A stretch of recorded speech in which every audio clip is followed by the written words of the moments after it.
Welcome to the Infinite Human Talk Show with Elizabeth Monroy. Over the next hour, you'll learn how you can become part of the new consciousness renaissance by evolving yourself physically, emotionally, mentally, spiritually, financially, and socially to embrace your true divine infinite nature and become an infinite human and co-creator of the new infinite earth. Now, here is your host, Elizabeth Monroy. Hello, my divine infinite human beings. You're all that is, ever has been, and ever shall be. And I am so delighted that you've tuned in to this wonderful show that we're going to have. It is amazing. This is a 3-part series, and we're really focusing on energy. And as I said, I always get the downloads, from Infinite Source of what I'm supposed to talk about. And it was definitely energy this time. The world is gone crazy, in case you haven't noticed. And if you haven't noticed, good for you, because it's something, it's a distraction, and you really don't want to pay your attention to all the stuff that's going out there. And I've talked a lot about that in the earlier broadcasts, about, the whole social media now with the AI. You don't even know, you can't trust your eyes anymore. You don't know what you're hearing, but energy does not lie. And as I was getting this, theme that was coming to me, and getting that we really need to start focusing on energy and learning how to work with it, this amazing woman came into my field, my holographic template, and her name is SEMPLE, and she is amazing. I've been watching everything I can of her videos.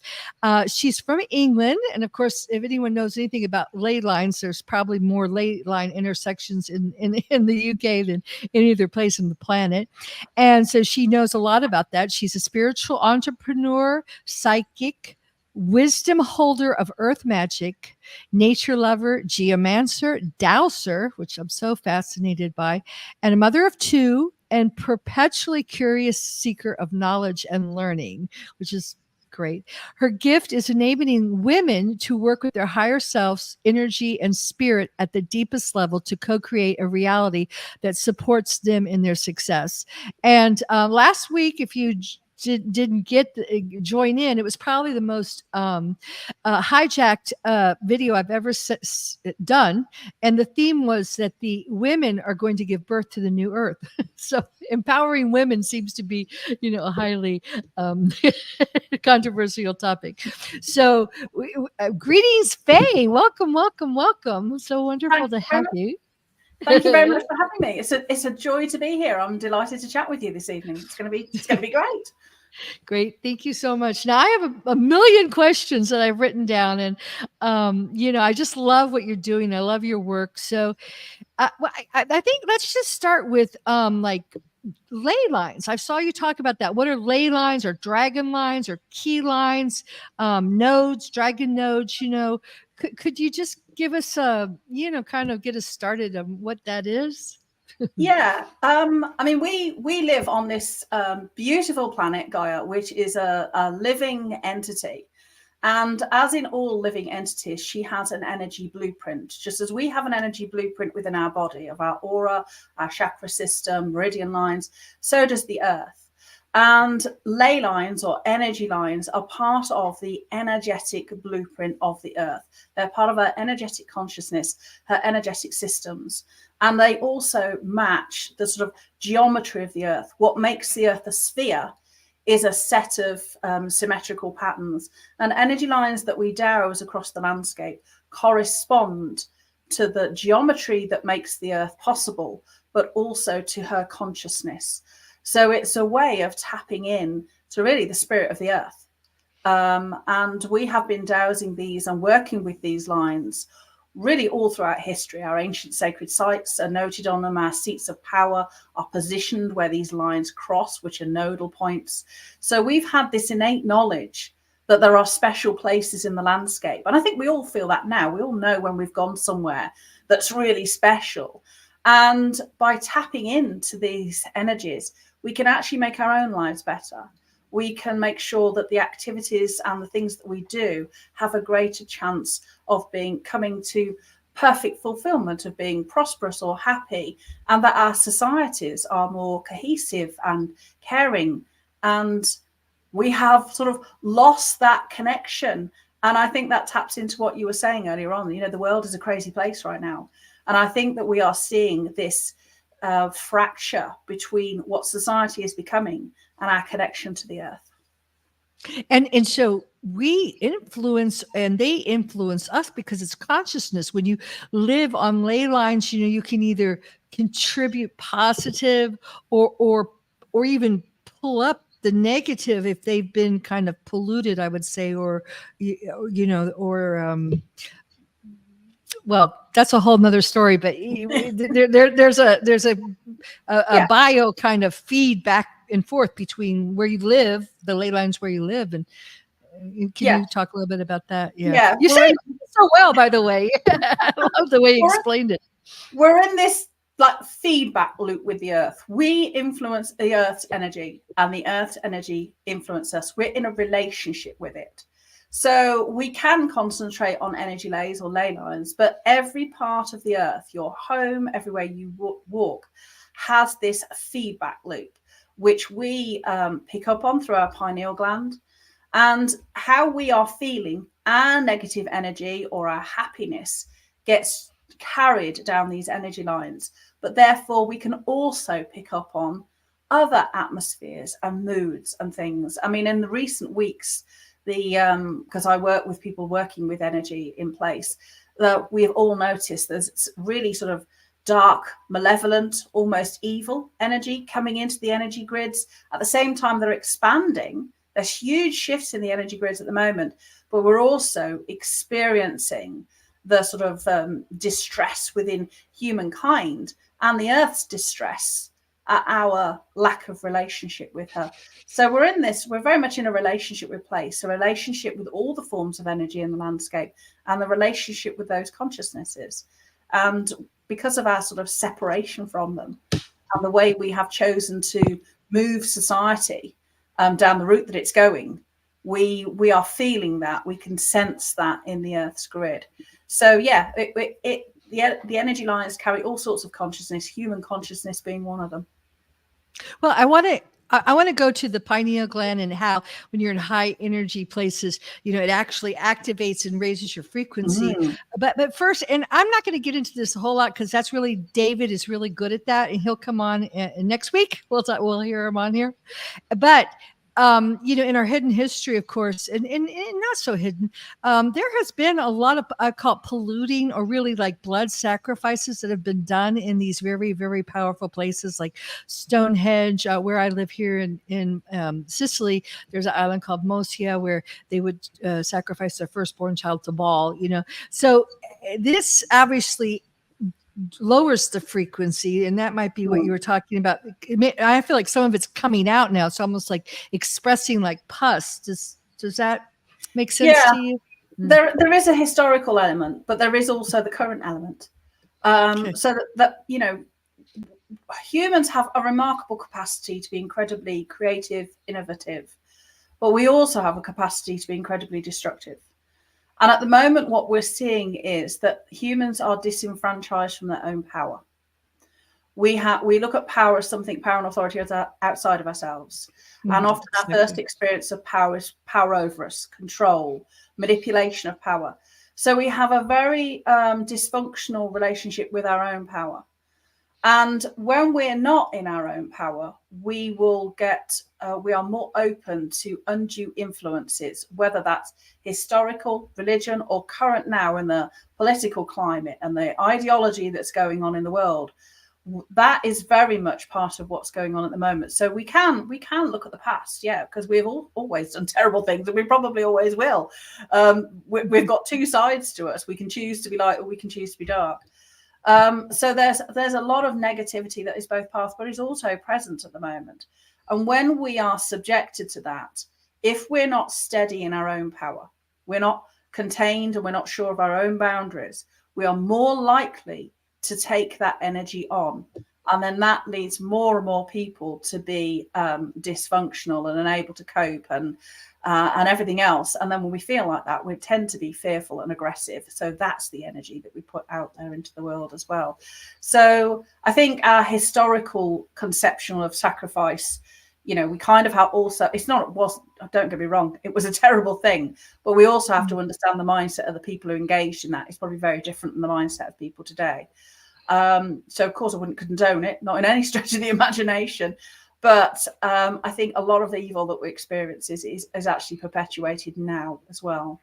And the same as reincarnation, we can go back to past life trauma that we haven't resolved, but actually the problem is still present in our own life. And I always think about past things.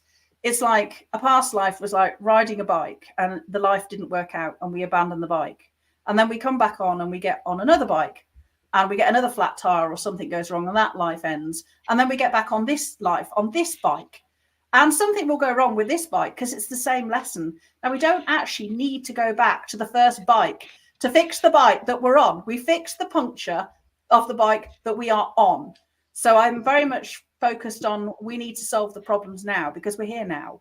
Exactly. Yes. Yeah, so that's and I'm just going to do it real fast in kind of the philosophy and the way I would word it, and it's written in The Infinite Human. There is no time, so there are all these alternative identities that are still there. If you visit these places, you may have and I know I've had to clear up some stuff from from say these sacrifices and these experiences I had. But you're right, we're right in what we call the heroic the story where we're bringing all these together, and it's right here and now in front of us, and we are the ones that are shifting it.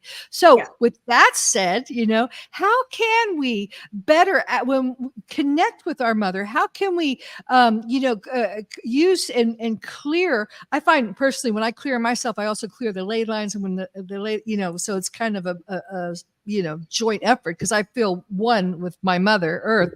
But how can we I was listening to a tape where you're talking about how when you get in these when all the crisscrossing come together, it actually helps you to raise your frequency, to activate your pineal. How can we start to tune into that and use that and clear that? that's what as a geomancer, obviously, I mean that's what we work with. We work with the energy of place, and these earth energies are incredibly powerful. So the earth, as we know, just a little bit of science, the earth has all these electromagnetic frequencies, that are the earth. They're electromagnetic frequencies, and we experience them because we exist on the surface of the earth. And our brain is highly attuned to these frequencies.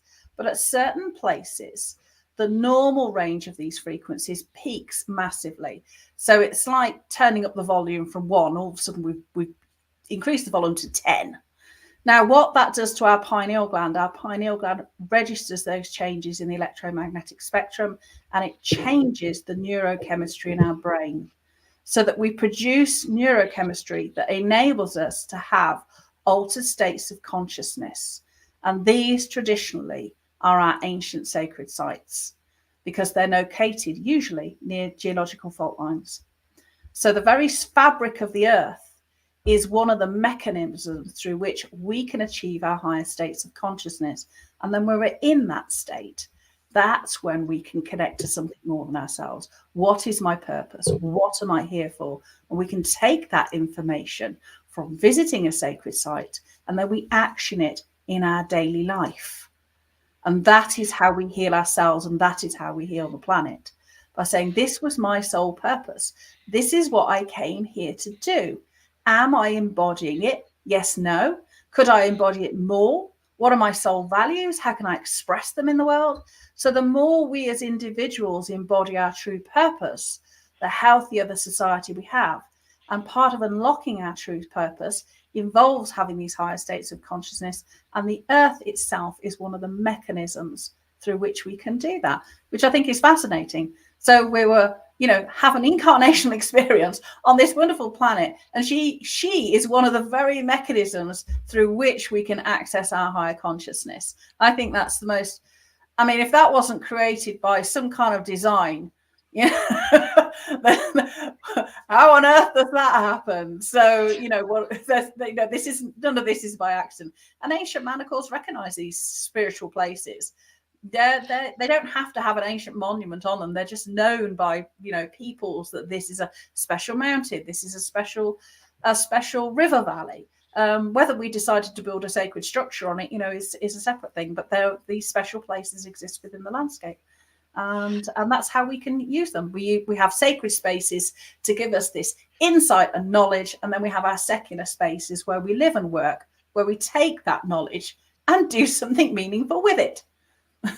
I love it. I love every word you say. It's just resonates so much with me.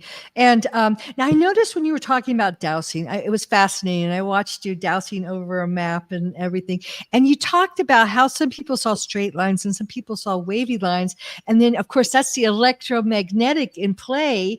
And, we've already talked earlier about how everything is originally, for those that know the Partike Particum, the original trifold of electromagnetic, masculine, feminine, is the creation. So could you talk just a little bit more about that? The ley lines being electromagnetic and curvy and straight.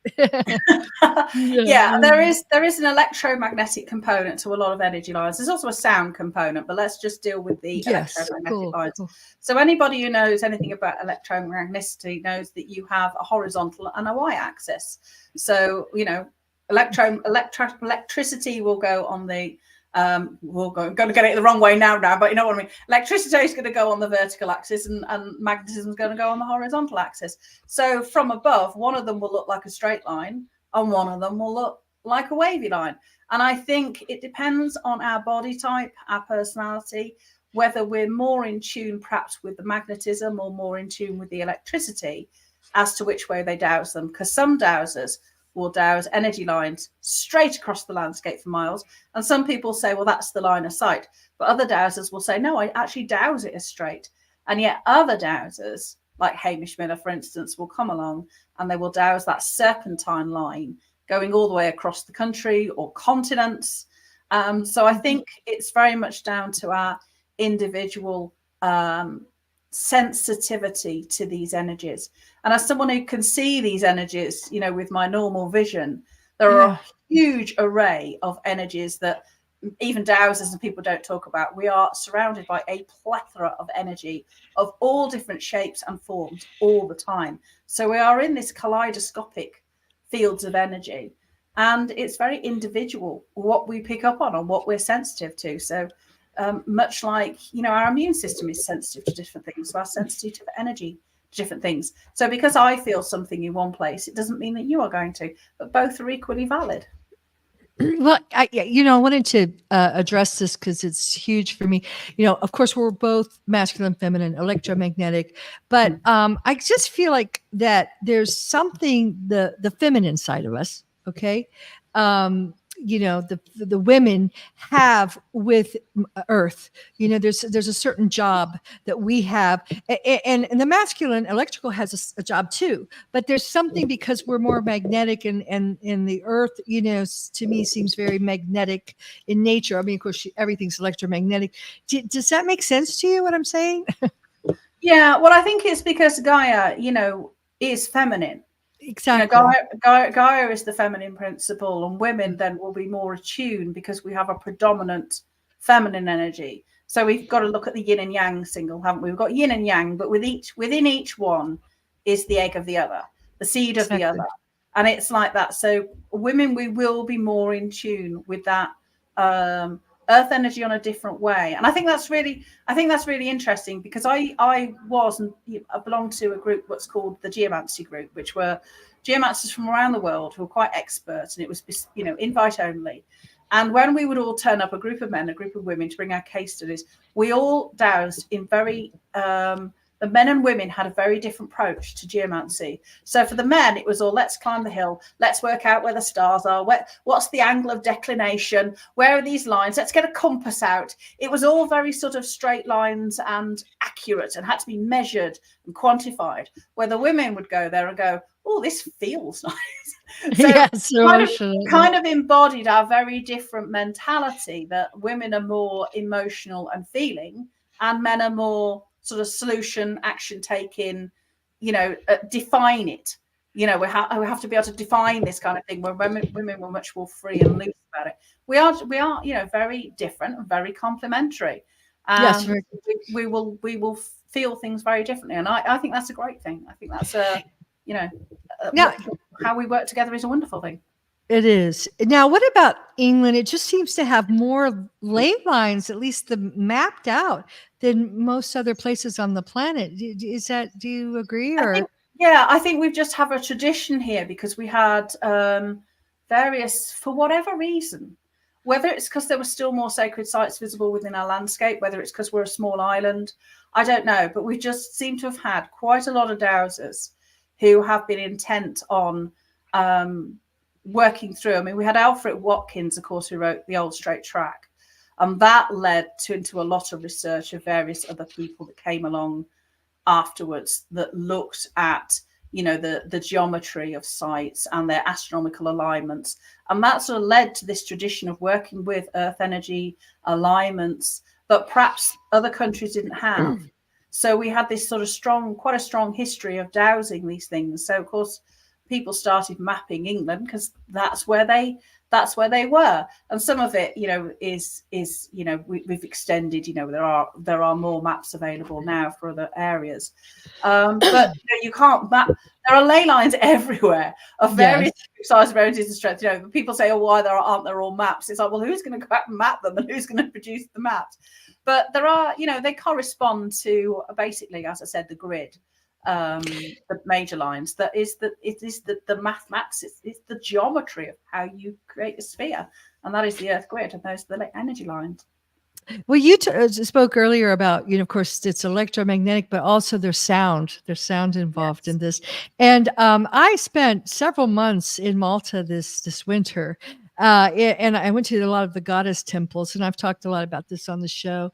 But it was very interesting because in these ancient limestone temples that hold frequency, that are made up of crystals, and you talk about that too, that the goddesses, literally the goddesses, would use, well, there's so much there. And I picked up on you talking about, first of all, they would use a lot of tones to maintain kind of the frequency and the balances. And they were all these, and I forget, there is actual, I'm sure you probably know, an architectural term of the doorways, all those many doorways within the stones are piled up, and they're creating all these doorways. And when I went there, I just knew, because I like you read energy, I touch stones and I see what happened there, and so I knew they were portals right away. I knew there were portals, and they had alignments with the Pleiades and everything, so they were aligning. And it was fascinating because I heard you talk about that in one of your videos about, I guess the frequencies raised so much that they create, portals or doorways where people could, download, perhaps even, pass through these portals to other areas. So can you expand on what you were? Yeah, so anything like that sacred space, they're multi-dimensional portals. So when we use sound, and sound is an energy, and we use geometry at these sites, the culmination of the two, from what I've observed and been in many of them, it holds a stable frequency that enables the discrepancy between what is quite a small human consciousness in many respects. Well, I mean, our soul is vast and multidimensional. Sure. But nonetheless, we have to experience our consciousness in many respects partly through the physical container of our body and our brain, which on a galactic scale is pretty small. So when we have a stable frequency around us for our mind fields, it's quite gentle and quite fragile. So how do we communicate with the god of Mars? How do we communicate with Venus? Because that consciousness is going to be vast, and it would be like us sticking our fingers in a socket. We're quite likely to fuse ourselves out physically. So sacred space and these resonances hold a stable frequency that enable us to bridge that discrepancy between being human and these vast consciousnesses. So we can invite gods and goddesses into these spaces, and we can have meaningful dialogue with them. And I've done that on many occasions. So I've spoken to Venus at New Grange, and specific sites often have this alignment to specific spaces, celestial bodies. And it is a way of communicating with essentially the consciousnesses of these planets, which the Romans embodied as gods. The god of Zeus, the god of lightning, you know, the goddess Venus, the god Mars. It's a way of communicating with other consciousnesses that perhaps we would have difficulty with because of the sort of limits that we have of human consciousness is vast, but nonetheless we have to experience it through our physical mind, and our body is one of the mechanisms that that we have to negotiate. So just popping up in my mind, I guess you have to be really careful about who you're inviting in, because where you're aligning to. Yeah, because I think there has been a lot of hijacking of energies over the hidden history of our planet. And speaking of hidden history, okay, we had Ian Parks on here, and he talked a whole lot about Tartarian technology. Are you familiar with that? I'm not too familiar, I have to confess, but you will love it. You will love it. You really have to get into it, because basically, it goes into our hidden history of that the Earth before it became Gaia. Actually, Tara was much larger, and hence Tartarian architecture and all these cathedrals that you see that they claim they're Catholic, and all these ancient, you know, they were resonating chambers that were used when at the time when we understood the ley lines and how to work with them, and they're on these sites where the energies, you know, are acclimated, and the crosses are not crosses, they're actually antennas that pull from the ether and the electrical level that is higher up, and would dispense it through the domes and like I was in a rotundo in Malta. I mean, there's a lot of them all around the planet that you just feel the energy when you walk in. You feel really good. I'm in Catholic land here, so we have a lot of those you know, cathedrals where you just feel great when you're in them, you know. So and I've been looking at the landscapes, because where I live we have temples, we have the ancient kind of Ionic temples, and then we have some of those cathedrals. And the time thing, I'm not sure that the way they place time in traditional history is necessarily correct. So I was thinking that, I think I heard you say that these limestone temples weren't more primitive. They were actually more storage areas where they would store the energy, and then it could be run through the ley lines to structures, architectural structures that actually pulled in the electricity, stored it like in a battery, and then dispersed it. So I don't know. Does that make any sense to you, or do I sound like I'm crazy? No, it does make sense. It's the nature of sacred space, and it's and it's also connected to the materials that we use to hold the energy in these spaces. Yes. Yeah, so there's quite a lot to it, but yeah, I'm happy to go into that in more depth. Yeah. And for example, on the pyramid, supposedly the missing capstone was a crystal, so it would have been like pulling in the energy and then storing it. And the limestone contains a lot of crystals, but it's more like a story. You know, people think Stone Age. They used stone because they didn't have anything. They used these massive stones, and many of them believe they were, you know, levitated. You know, not because they can't explain. They had a technology that worked with the energy of our Mother Earth and the electrical energy that surrounds her, you know, the whole morphogenic field that we are just now starting to, I think many of us remember. So yeah, could you tell us what your you know, take is on that? Yeah, I mean, when I look at particular sacred sites, for instance, let's say pyramids, they hold and mounds. They hold what we call piezoelectricity, which is electrical charge that the objects of a mass hold, but they draw it into the ground. So in many respects, things like man-made mounds and maze mountains and pyramids, you know, those kind of things, they actually replicate a phenomenon that we find in the natural world, which is volcanoes. So when I look at volcanoes, they are gathering this huge amount of piezoelectricity, and from the top, they usually emit this large column of energy that rises up, comes up from the ground, rises up, and it has a donut, like a toroid of energy that pulses up it, which is what we get at the top of the Bosnian pyramids. So many of our smaller structures replicate that collection, I see it in reverse, of energy that they're actually capturing from the ground. And those structures have a storage capacity facility that then means they can alter our physiology. They can make our crops grow better, and many things that it's held within that space. So it's like a battery for energy. And a lot of that, again, it's connected to fault lines, because these waves of energy come out of fault lines, and we can store this heightened piezoelectricity in a sacred structure when it's within the wave formation of the energy lines. So there's a very clever technology behind all this that we are starting to rediscover now, which is a wonderful thing. Okay, we're going to take just a real short break, and we'll be back in just 2 minutes and talk more about how we can remember this technology and start to use it. For more empowering words from Elizabeth Monroy and Dr. Peter Monroy, check out their latest book, The Infinite Human, an ascension guide for starseeds, twin souls, and awakening infinite humans, the co-creators of the new infinite 5D Earth.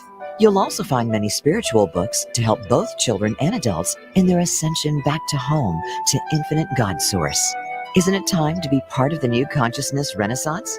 If this resonates with you, please subscribe to our website at infinitehuman.com and become part of our growing Infinite Human family.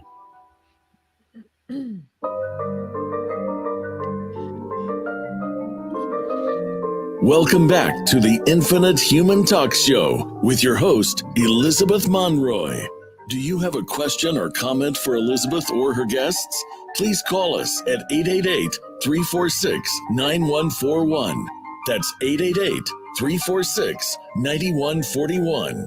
You can also text or email your questions and comments to infinitehumanproductions@gmail.com. Now, back to the show. And welcome back. We're with Faith Simple. We're talking about the ancient technologies that utilize the ley lines and the energy blueprint of our divine Mother Earth. And fascinating conversation. Faith with us here. And I just would like to, I know you work with people and women, and one of the things that you just said that just kind of a light bulb went off is you said that nobody lives anywhere by accident. We are all in our places, for certain reasons. So, I think, and you talked really about soul missions, and then we're talking about kind of bringing back, tuning and learning about this. And I know you help women to learn about this. So could you talk a little bit about what you do? And especially, I think, starting small, like you're there for a reason. And then how do you start small, clean up your energy space, to make it the ultimate for your, life, for your work, for abundance and all that. Let's start there. Yeah. So working with Earth energy is really on a spectrum. So we're working with where we live, why we live here, and then we're expanding that later on into the wider landscape and looking at sacred space.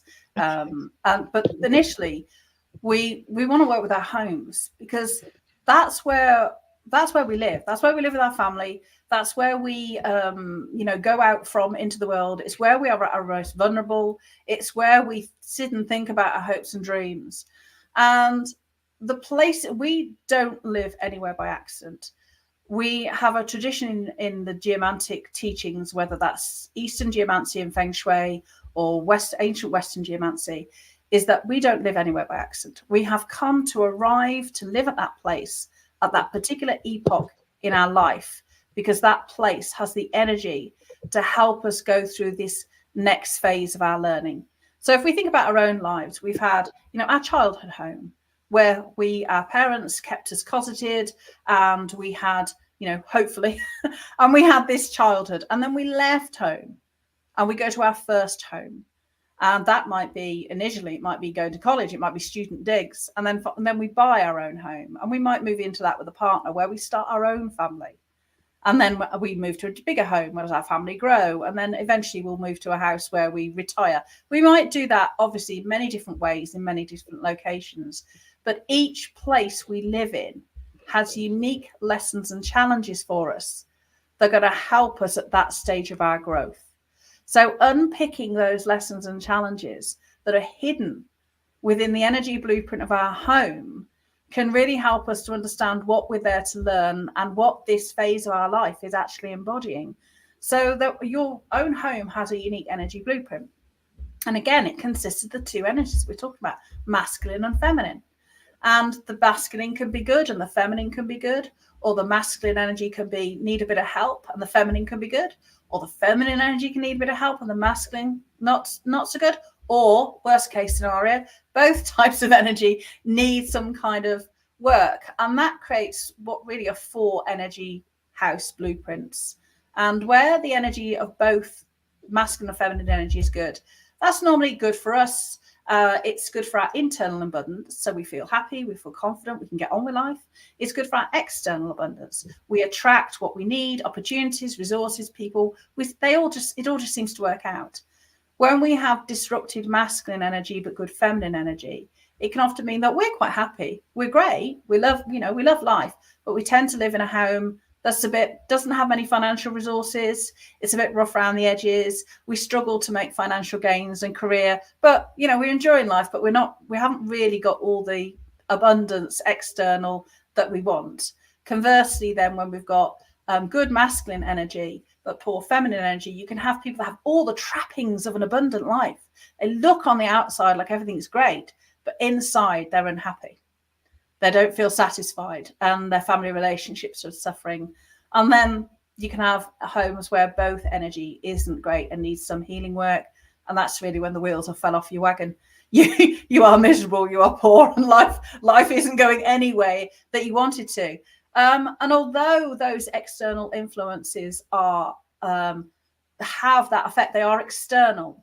They are also very much a mirror to the energy that is disrupted within ourselves. So if we have an energy where the masculine energy is not bringing in the external abundance that we want, it's usually because our masculine energy is suppressed and we're not going out there and being action taking and making the external things happen. We're sat at home thinking about it all the time, but we're not taking any action. So they hold up a mirror. And that can also be expressed. It's kind of expressed in the landscape, the building, how it sits together, many things. And I've worked with many clients, and the examples of these are really, they're really quite stunning sometimes. Of you say to someone, but look where you live, and you've got no influence in the outside world, but your house has hardly got any windows. You can't see the outside world. You can't see what's coming. You're cocooned within yourself. So we can work with that energy blueprint, and we work with the energy itself. So we apply remedies to these energies, but that by unpicking that, it also means we have to go on this internal journey of where am I in my energy? Why have I come to live at this place at this time? What is it telling me? Okay, it's telling me that I've got, I'm not action taking enough, or it's telling me that I'm very out there and actiony in the world, but I'm not dealing with my own mental or emotional difficulties or problems or health. That's then how we can start to work with ourselves, and we use our home as a mechanism to do it. So I think it's a really, and we work with the spirit of our home because our home has its own consciousness. So we can work with the spirit of anything. So working with the spirit of your home, the spirit of place, the spirit of your business, whatever it may be, means that we can tap into this energetic blueprint for the perfect unfolding of your life, your home, your business at this time. So we have, a map essentially to work with to get us where we want to be. So yes, well said. So you help people do that. You actually can go to sites and help people clear up the energy, or you do courses, and in helping people to change their energy, shift their energy. I have various programs. So I have a self-study program where people can learn pendulum dowsing, because that's something they can learn very easily. So that enables them to start asking questions about the energy in your home. Because if you can't see it, how else are you going to find these things out? So pendulum dowsing is a way of tapping into our unconscious knowing, but giving us really clear answers, because we ask these carefully framed, concise questions. Don't get me wrong, I love oracle cards and all the rest of it, but there's times when we have to interpret that. And we may doubt our own interpretation. We're looking for a yes or no answer.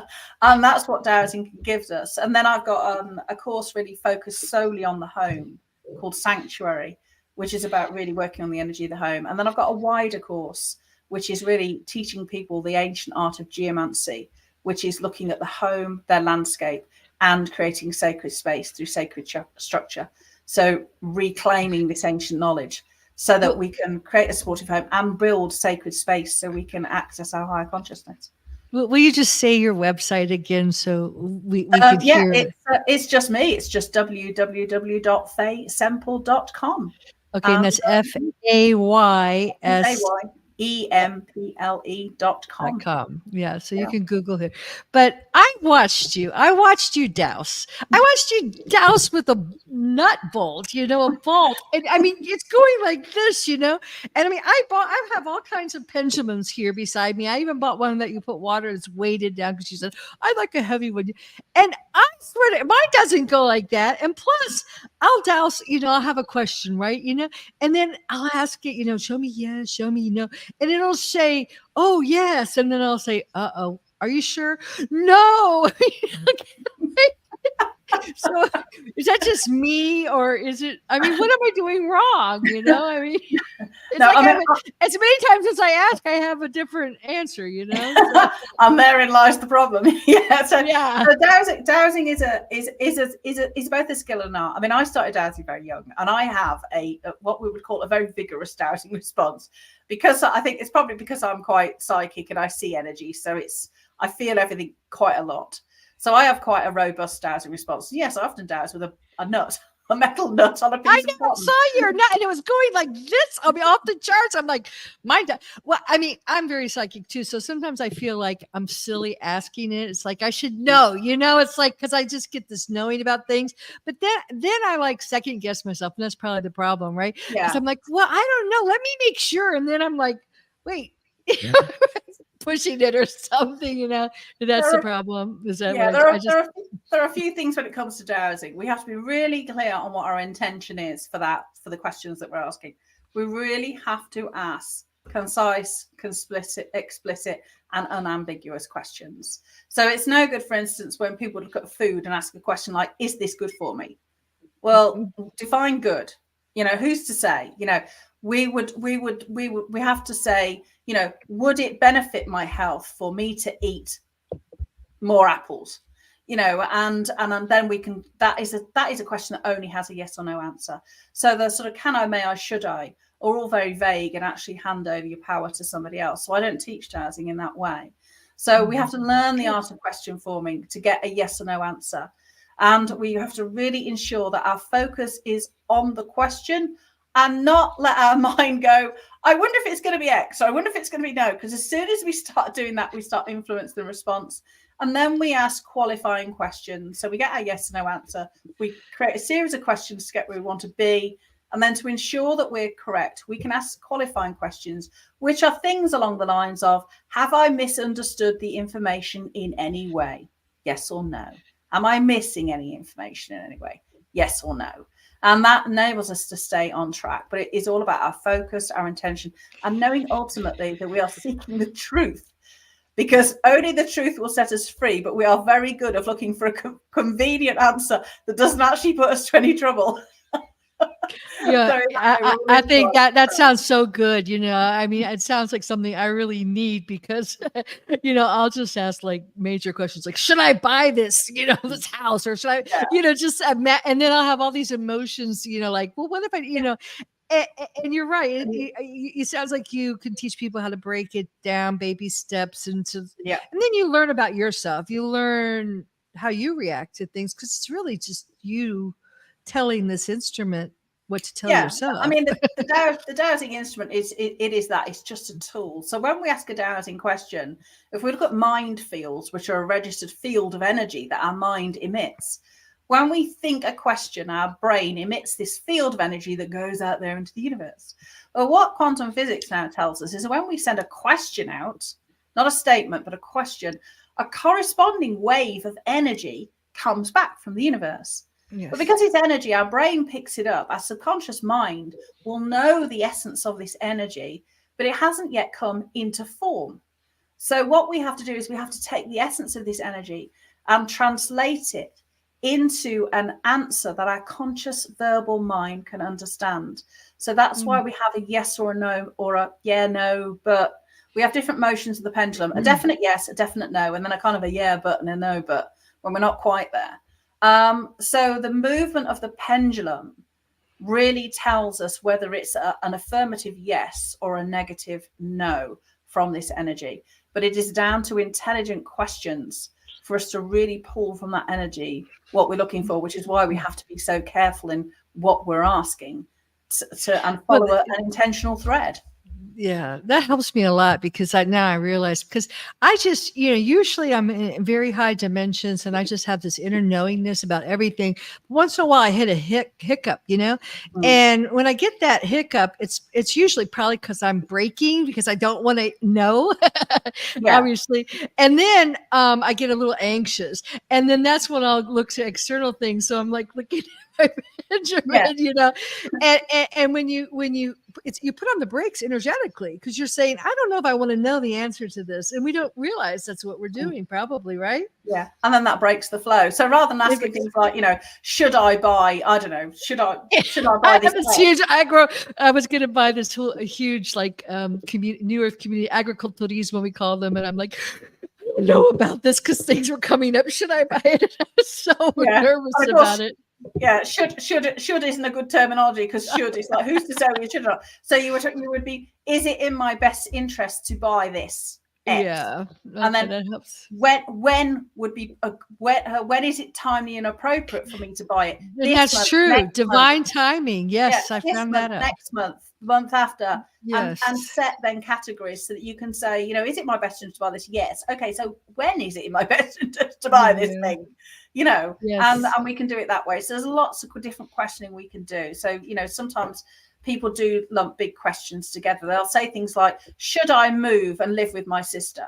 Well, or should I move and live with my sister, in November? Well, it's like you've asked 3 questions. Is it am I going to die? Is it in your best interest to move? Is it in your best interest to move in September? And is moving in November the right time? And you might get different answers to all 3 questions. So this is why it's really important to understand how to ask quality dowsing questions to get the answer that you need, you're looking for.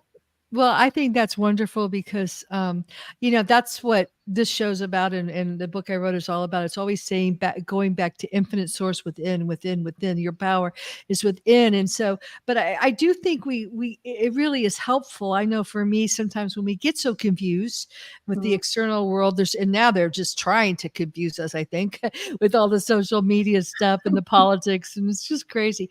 So I think the most powerful and important thing you can do is learn to tune in and how to read. Really, you're reading your own energy, and the energy, but you have to start developing a trust with that, and it takes time, because we've been taught external, since we were born, nothing. You have to go to school and we'll teach you everything, because you don't know anything. Oh, I don't know anything. And if you do think you want something, or you want to whatever, go to the bathroom, you have to raise your hand. I mean, everything you feel is wrong.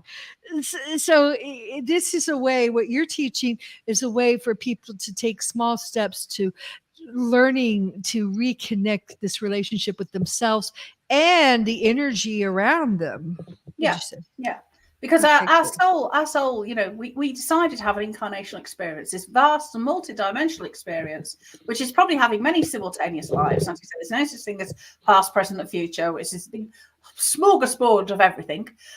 So, but I am only aware of being me.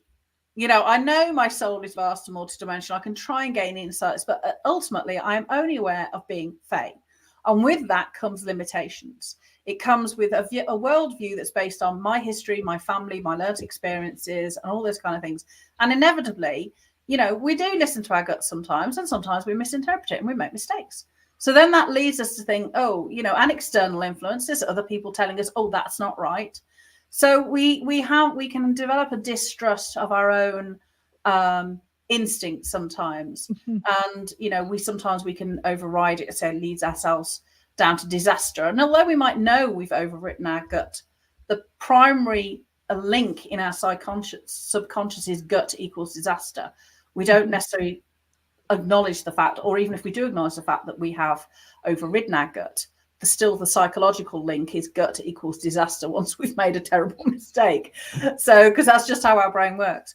So I am quite, although I'm quite, scientific, spiritually, psychic, I also have this other half of my family, which is engineers and how things work. So for me, that's why dowsing is a really useful tool, because we can break it down and use it to access information about what is the best course of action for me to take to fulfill my soul's purpose. And we can use, the energy of place to help us tap into other consciousness, universal consciousness, or work with the Deva, the spirit of things. So I wanted to ask you about that too. We're running out of time, but can you just, you just really floored me away, because I do think we really, especially the women, with their intuitive emotions, have a tendency to tune in to the spirits of the trees, talk to the trees and Mother Earth and the mountains and the fairies. But then you said actually things like corporations or your businesses have spirits too. So, and that tuning in and co-creating, really, you're not like telling them what to do, but you're saying, what do you need, is kind of a give and take relationship. Am I right? Yeah, very much so. So we're so used to, we can look at nature and go, oh, the spirit of a tree, the spirit of rock, but everything is created from energy. So when we have an idea, that might be, you and I are both entrepreneurs. We had an idea for a business. When we had that idea for a business, we didn't imagine it being an abject failure. We imagined it being a success. Otherwise, we wouldn't have done it. So within that conception of that energy, a thought is an energy. It has its own life form. So therefore, it has its own spirit. So your Deva of your business has its own spirit, or Deva, and that spirit holds the energetic blueprint for the perfect unfolding of your business. But of course, that can be expended to capital, society-wide things. We have a concept of justice. We have a concept of law. We have a concept of wealth. We have a concept of sort of all the systems and structures that we use to create human society. They all have their own Deva. So, UK, England, the spirit of Britannia is the spirit of our landmass, and then there's the goddess of justice, if you like, because we have this concept of justice. So it has this energy blueprint. So I was meditating on that, and actually we could kind of circumvent all the BS that's going around in the politics and the world in the parallel, and go, vertically up to the spirit, the essence of it, and begin to try to embody the divine blueprint of what the highest essence of that thing is supposed to be, like whether it's and that's, I think, we're going to wind this up real fast, but I'm going to try to tie this in, because last week we talked about the women giving birth to the new earth. And again, we're electromagnetic and we need both, obviously, so we need to are both the masculine and the feminine. And if you've heard me, I've defined it, the goddesses, the ancient goddesses, as not beautiful women, but women who held that perfect balance of electromagnetic, knew when to use what. And so what I see happening is that's how to begin to tune into energy, okay, rather than what the external world, the inner energy, not only of yourself, so you can learn to trust yourself, but the Deva spirits of what we want to have happen, the new earth, how we want it to be in the blueprint, us, our divine blueprint, the businesses or the soul missions that we're embodying. Okay, you agree with that? Do you agree? Yeah, I do. We live in what I call many nested energy ecologies. So it's my energy, my family, my business, my town, my community. They're all in relationship together, and they all have Deva. They all have spirit. So we can work with these energies, and they will help us grow as people, because we will face challenges and lessons, and they encourage us to increase our capacity to bring these things into being. And that necessitates us being who we came here to be, because otherwise we will not have the capacity to bring these things into being. So it supports life, humanity, society, everything else, and it enables us simultaneously to be the best version of ourselves. It's a win-win. I love it. Win-win. That's the future, I think, with the divine feminine, the eternal mother kind of coming into essence, because it's all about win-win, not competitive. And thank you so much. I just resonate so much with what you say. Now, can you just tell us again, how we get in touch with you, some of the things you do, so we won't, so because I know a lot of people will resonate with this and want to be able to reach out to you. Yeah, so if you just Google Faye Semple, FAYSEMPLE, you'll find my website. You can also find me on Facebook, of course. And you can find out more about dowsing, working with the energy of your home, or intensive geomancy to reclaim our lost knowledge of the landscape and what all the marvelous things we can do with it to bring our lives to fulfillment and give value to the world. Okay, thank you so much. And she's coming back next week with David Emery, and we're going to be talking about this in a little bit more detail and focusing more on the ascension aspect and what an amazing time we live in. So thank you for tuning in so much, you precious souls. I really appreciate you so much. And we'll see you next week. Ciao and now.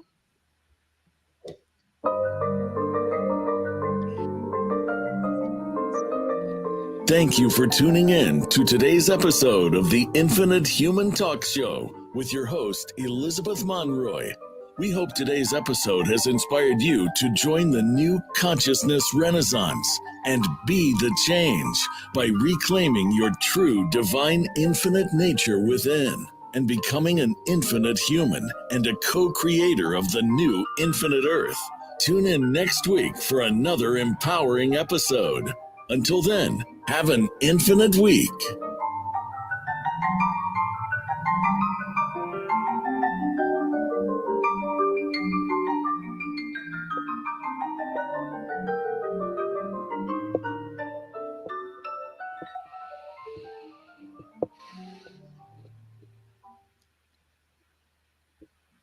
All right, great job. Good show. We're clear.